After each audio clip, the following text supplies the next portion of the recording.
we will discuss about the definition of photosynthesis. In short, photosynthesis is a chemical process.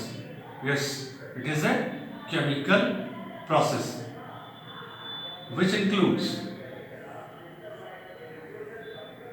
two important steps: oxidation and reduction.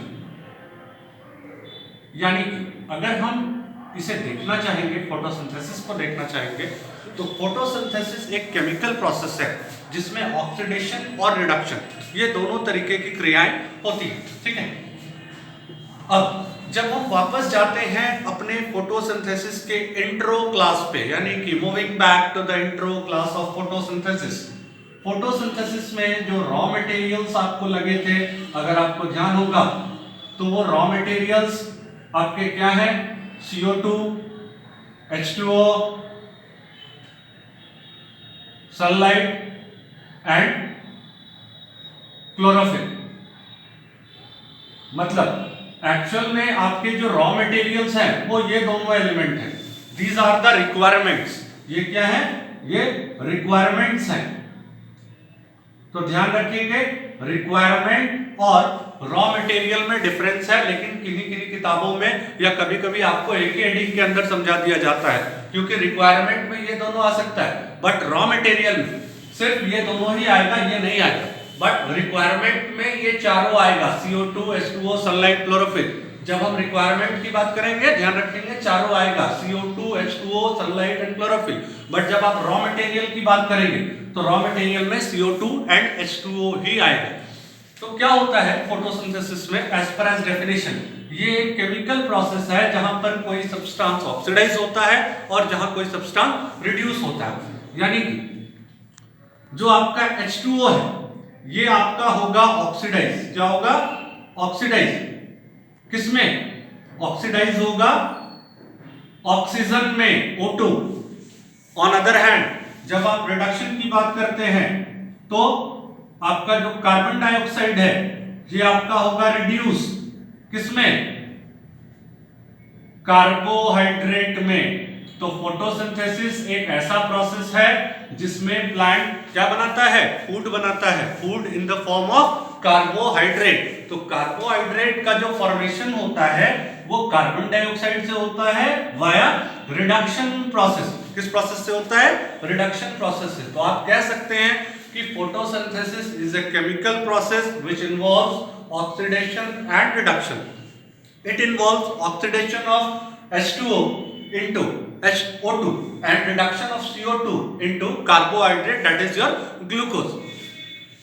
Moving forward,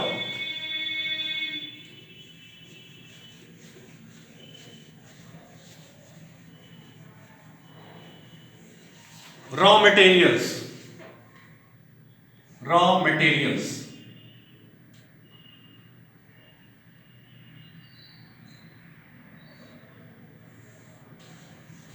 When we talk about raw materials, name of two element comes: carbon dioxide and water. But it is sometimes misunderstood with requirement. Just now I have discussed. Raw material और requirement में difference है। जब आप requirement की बात करेंगे तो ये चार फैक्टर इंक्लूड करेगा: CO2,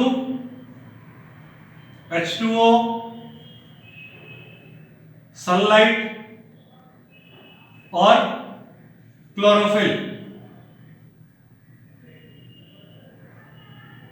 तो ये बेसिक चीज है, इसको समझना होगा। बहुत ज्यादा डिफरेंस नहीं है, दोनों वर्ड इंटरचेंजेबली यूज होता है। ठीक है, दोनों वर्ड इंटरचेंजेबली यूज किया जाता है, कहीं कोई दिक्कत नहीं है इसमें। अब क्या है कि रॉ मटेरियल्स के आप नाम तो जान ही रहे हैं, आपको ये भी जानना होगा कि इन रॉ मटेरियल का सोर्स क्या है। What is the source of these raw material? तो जब आप कार्बन डाइऑक्साइड की बात करेंगे तो कार्बन डाइऑक्साइड का सोर्स क्या है आपका? एटमॉस्फेयर। क्या सोर्स है?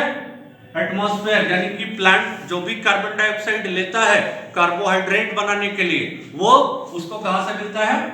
एटमॉस्फेयर से मिलता है। जब आप बात करते हैं H2O की, तो H2O का मेजर रिजर्वायर है सॉइल। यानी कि अंडरग्राउंड वाटर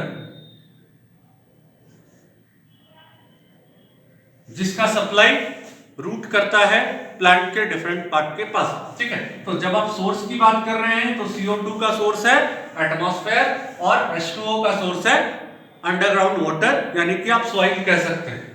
अब प्रोपोर्शंस की जब बात करते हैं तो अंडरग्राउंड वाटर का कोई प्रोपोर्शन नहीं है, but there is a fixed proportion of, यानी कि percentage of carbon dioxide in atmosphere, it means 0.03%।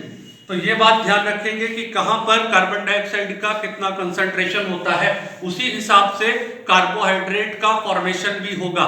यानी कि जब आप एक्वेटिक प्लांट देखेंगे तो एक्वेटिक प्लांट में हमेशा कार्बोहाइड्रेट ज्यादा बनेगा लैंड प्लांट के कंपैरिजन में। ऐसा इसीलिए क्योंकि एटमॉस्फेयर में जो कार्बन डाइऑक्साइड का कंसंट्रेशन होता है और वाटर में जो कार्बोहाइड्रेट का कंसंट्रेशन होता है उसमें आपको लार्ज डिफरेंस देखने को मिलेगा, ठीक है। तो इस पर हम लोग आगे बात करेंगे, आगे के लेक्चर्स पर बात करेंगे। फिलहाल हम लोग एक ओवरव्यू ले रहे हैं कि हम लोगों को क्या क्या चीज इंपॉर्टेंट है, which headings we have to study, ताकि हम लोगों को ज्यादा से ज्यादा मार्क्स आ सके अपने बोर्ड एग्जाम में, या फिर हम लोग अपने ज्यादा से ज्यादा मार्क्स को सिक्योर कर सके नीट एग्जाम में। जब आप रिक्वायरमेंट पर आते हैं तो सनलाइट, ये आपका क्या है, इन्वायरमेंटल फैक्टर है, one of the environmental factor है। लाइट आपका एक इन्वायरमेंटल फैक्टर है, एबायोटिक फैक्टर है, ठीक है। इसका कम या अधिक होना ये किसी के हाथ में नहीं है। क्लोरोफिल, ये प्लांट के एनाटॉमिकल फैक्टर्स में आता है, यानी कि प्लांट के अंदर कितना क्लोरोफिल रहेगा ये डिपेंड करता है प्लांट पर, ठीक है। तो क्लोरोफिल की मौजूदगी भी डिसाइड करती है कि फोटोसिंथेसिस कितना होगा या फिर उसका रेट कितना होगा। बट किसी प्लांट में कितना क्लोरोफिल होगा यह डिपेंड करता है कि उस प्लांट को कितने अमाउंट में न्यूट्रिएंट मिल रहे हैं। जैसे कि अगर आप लोगों ने मिनरल न्यूट्रिशन चैप्टर पढ़ा होगा तो वहां देखा होगा कि Mg जो मिनरल है, इंपॉर्टेंट मिनरल है, वो मिनरल अगर सप्लाई उसका कम होता है या फिर नाइट्रोजन का सप्लाई कम होता है तो क्लोरोफिल नहीं बन पाता है या क्लोरोफिल कम बनता है। तो ये सब डिपेंड करता है एक्सटर्नल फैक्टर्स पर। आपके लिए इंपॉर्टेंट चीज क्या है कि CO2 का सोर्स क्या है और H2O का सोर्स क्या है। क्लोरोफिल प्लांट का इंपॉर्टेंट एनाटॉमिकल कैरेक्टर है। आप कह सकते हैं कि इसके क्लोरोप्लास्ट में कितना क्लोरोफिल होगा वो डिपेंड करता है प्लांट पर, ठीक है। तो रिक्वायरमेंट में या फिर रॉ मटेरियल में इतना ही, ठीक है।